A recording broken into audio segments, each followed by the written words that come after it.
Ladies and gentlemen, it's amazing how much we know about the surface of our globe. In the last 100 years, men have progressively studied this. Explorations have reached the North, the South Pole. There are really, relatively, only a few square miles left of the surface of our globe that are not known.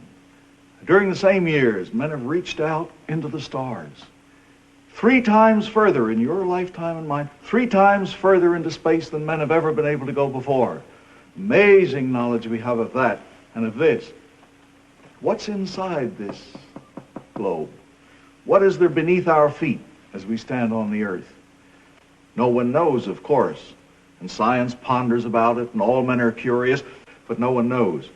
Primitive man, going into caves, reaching back and down, wondered what lay beyond, and in terror he fled out. And he remembered strange sighs and noises.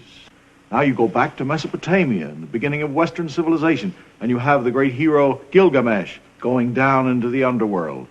And so too with the Greeks. All down through time, religions of the past have postulated the existence of this inner habitable world.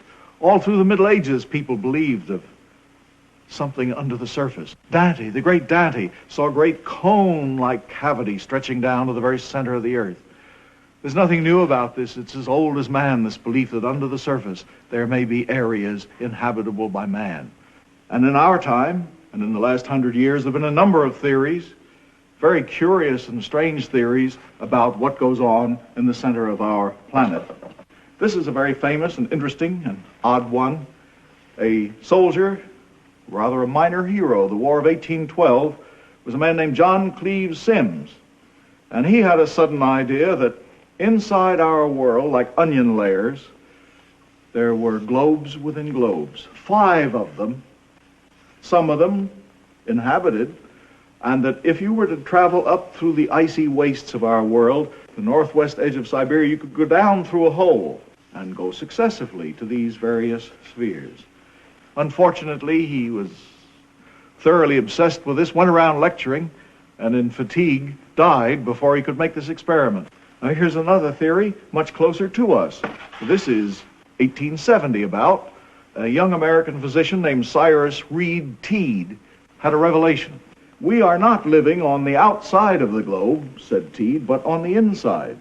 That when we think we're looking out at the sun, we're really looking in at the sun.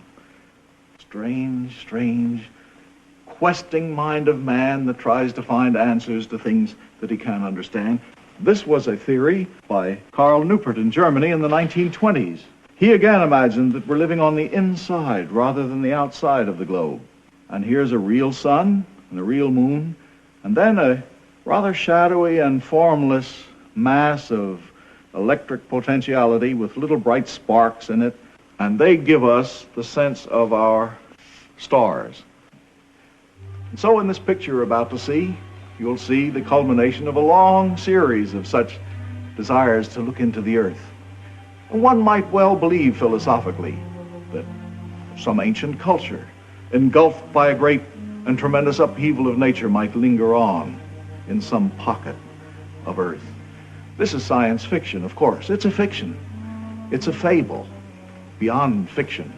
For I think if you'll study this picture and think about it when it's over, you'll realize that this is something more than just a story told. It's a fable with a meaning and a significance for you and for me in the 20th century. Thank you and goodbye.